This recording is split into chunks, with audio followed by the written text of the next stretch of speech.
misrepresented. Absolutely not. With the keys in the background as well, they want to see their man put the key into the trophy, grab that 1,000 points for the club championship. We'll see if he can take a concrete first step towards doing that now. This has the potential to be the last game of the first set. Will Carlsen get it over the line? And Magnus switches it up, not allowing Alireza with a knight jump to g5. The earlier game where Magnus had first developed with his own knight, this time starts with the bishop, so taking away that possibility, making it a slower game. Yes, it's the slow version of the Italian game, the Gyokyo piano, as they sometimes call it. White pawn pushes on the queen side. He was trying to trap black's dark squared bishop. Magnus says no. He's created a nice hiding spot for it. But this is actually something we saw earlier in the event in the clash between Wei Yi and Sindarov. In that match, it was Sindarov striking out very quickly in the center with black with a pawn push to d5, and it rebounded very, very quickly. So who's done the better homework? Who's this position going to favor? Full of tension. A good choice, I think, by Alireza Firouzja, keeping all the pieces on the board in his quest to strike back. And again, these openings, so much about the nuances and the subtleties of where your pawns are, where your bishops are placed. Will he move it back to b3? Will he bring the rook next to that central file? Magnus has done his homework. He doesn't go for that d5 break, so which was premature earlier on in the game. And h3, taking away bishop to g4. No pins there. Magnus retreats with his own bishop, and we see thematic plans being played out here. This is very standard stuff for the Italian game. It's all about maneuvering up until around move 20 when things often start to open up. But for now, one black knight is landing on the g6 square. Those two black knights are going to act as guardians of the black king, maybe leaping forward if given the opportunity to attack. And normally the white knight does the same. It echoes by going back to f1 and parking itself on g3. Only then will they decide what to do with the center, with the rest of their pieces. And usually in this opening, it's sort of a slow KG start where pieces are placed at these different optimal squares, and then one side breaks. Either black goes d5 or white strikes with d4. And if you're able to get that, if white gets it successfully, gets that edge. If black's able to break out, is able to neutralize white's opening advantage. I'm expecting d4 to happen very soon. Now we're talking about edges here as well. We mentioned a few times when we saw the Catalans that when one side strikes out, we see fireworks on the board really quickly, super sharp, really quite entertaining tactical chess. Are we saying that when the breaks happen here, it won't quite be as explosive because we're actually still looking for a positional edge? Is that what we're expecting? Yes, pretty much. And talking of positional edge, it's Magnus who gets there first in the center.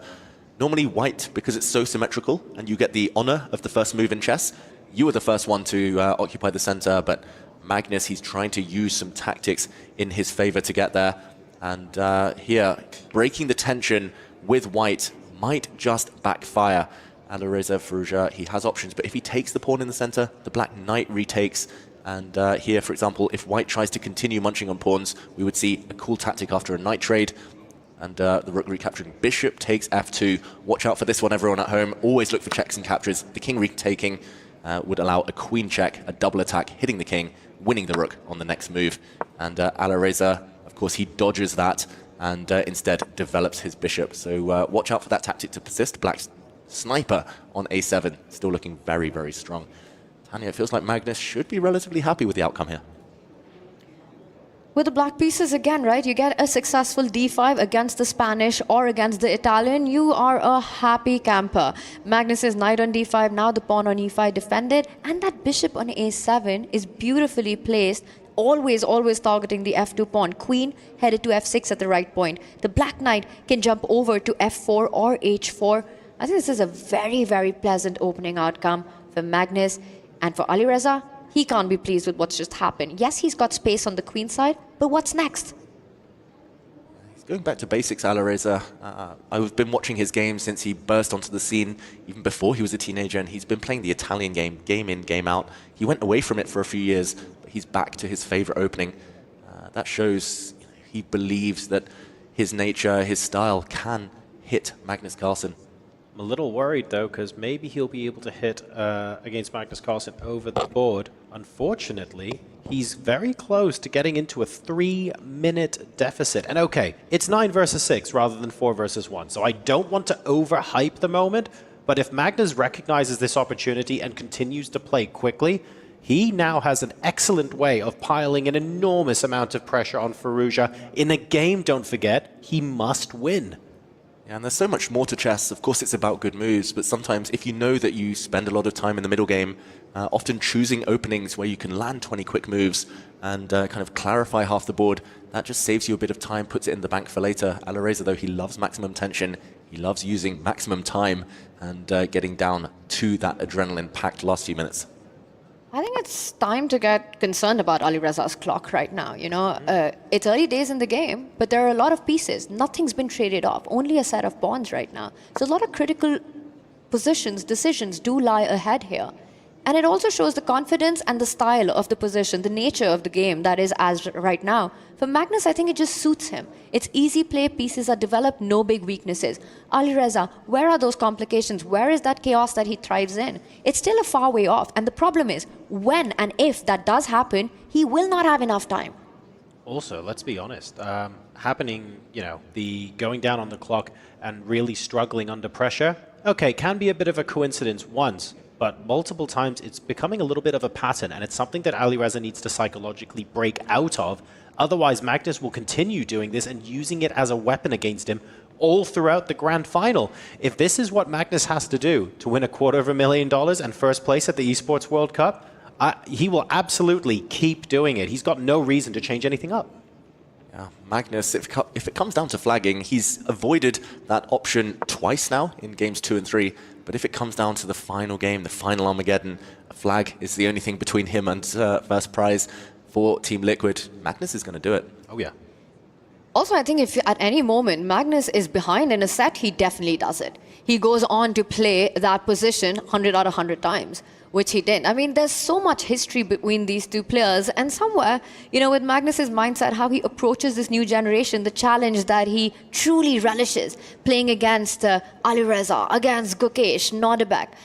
You know, somewhere you get what he's doing. He wants to try to prove his domination with the moves on the board. He wants chess to speak for itself, and the clock, sure, it's a factor, but right now he doesn't, perhaps thinks, that he doesn't need it. I mean, this storyline goes back. Meanwhile, a move on the board. Alireza does attack Magnus's knight. It moves forward.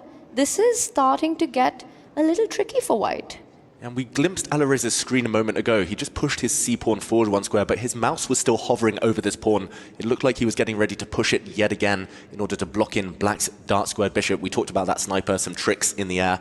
It looked like he was going to play that, but again, not trusting his instincts. His mouse was ready to make that move, pushing the pawn forward to the c5 square, but he's paused and, okay, changing his mind now. He first takes the black knight, which will be replaced by a pawn, or maybe the other black knight, barring a sacrifice of the e5 pawn. And Alireza, the clock time, 4.5 minutes down. Something's just off with the pace. He needs to speed up, as well as try to land a blow on the board. He's so good when his clock runs down, but again, not when he allows his opponent such a big advantage on the clock. We choose to recapture here with the knight.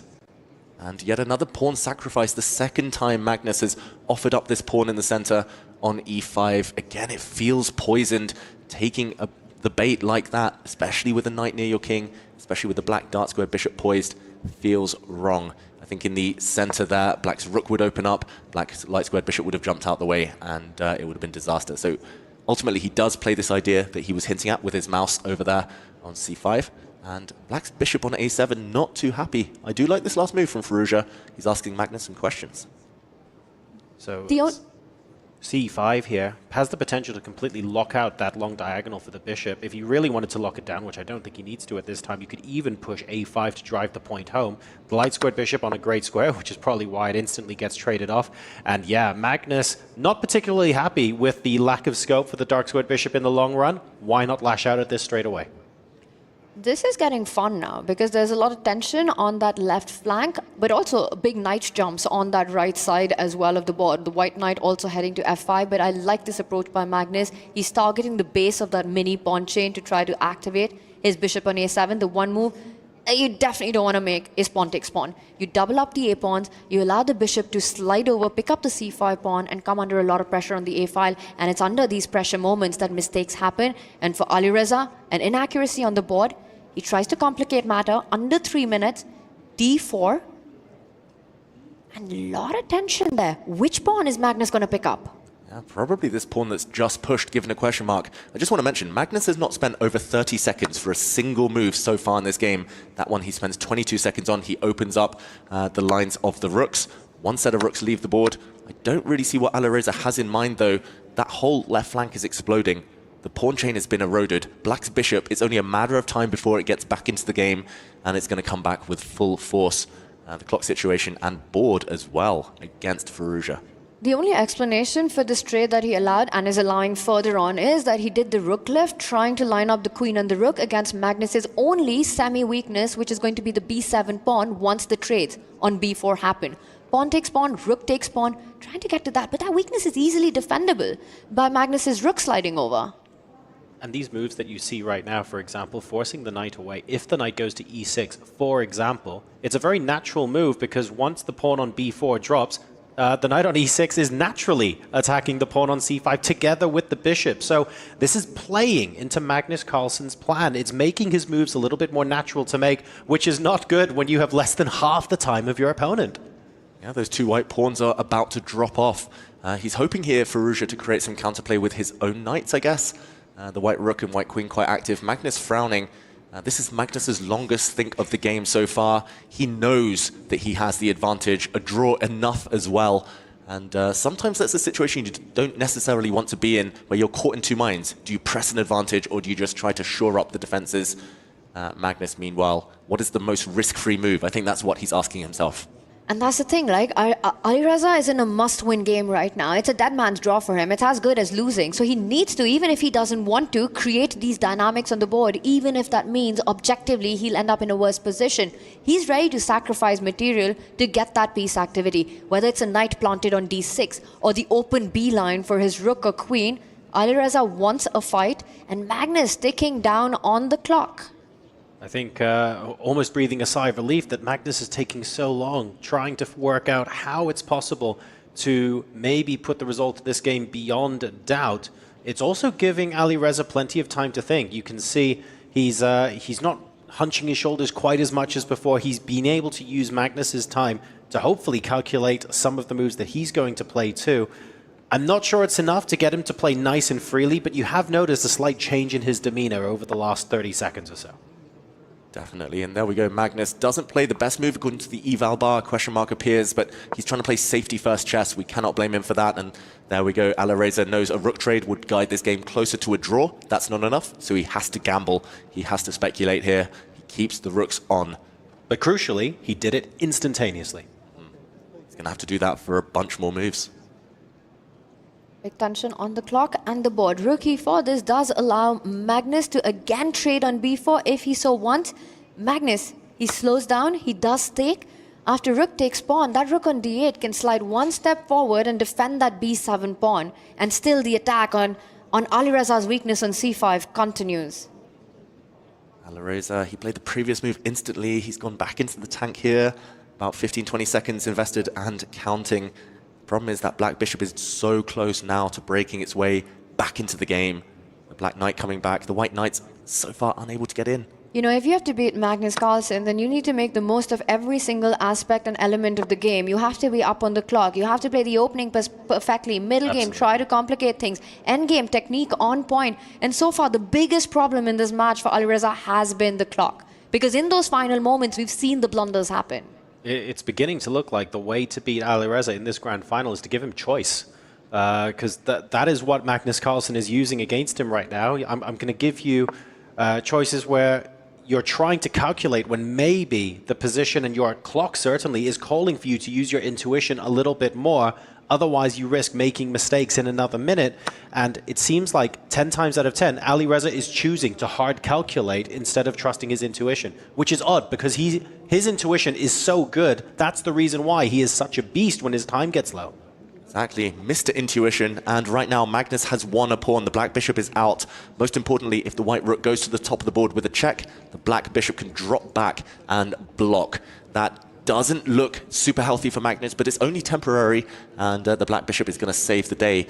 Alireza struggling to find any attacking resources, any follow-up to that check. And this is concerning, right? You make a move, you give up a pawn, your opponent takes the bait, and then you again go into a tank, make a move that you're not super happy with, and it turns out to be a blunder. Alireza coming in with a double attack, but there are checks that he needs to be careful about. He's taking massive risk here. There are two checks that are very tempting for Magnus Carlsen. The black rook now able to infiltrate on the first rank. Magnus leaned back. I think he spotted something. The black bishop can maybe even jump in and sacrifice itself. Something similar to what we showed earlier. Alireza smiling. He knows he's blundered. He spotted the refutation. Black has multiple winning moves here.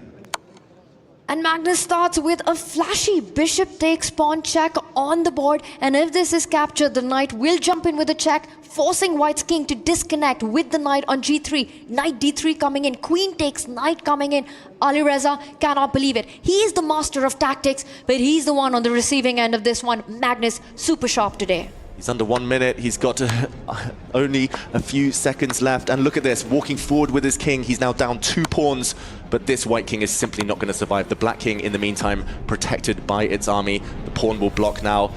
And Magnus's queen can even block, and this one is going to be over. Magnus will surely not let Firouzja back off the hook there, and there we go. It's actually checkmate to end this game. Checkmate on the board, and it started with bishop takes f2. At 3.5 minutes, plays 1. Magnus Carlsen takes the full point, and with that, the first set in this grand final.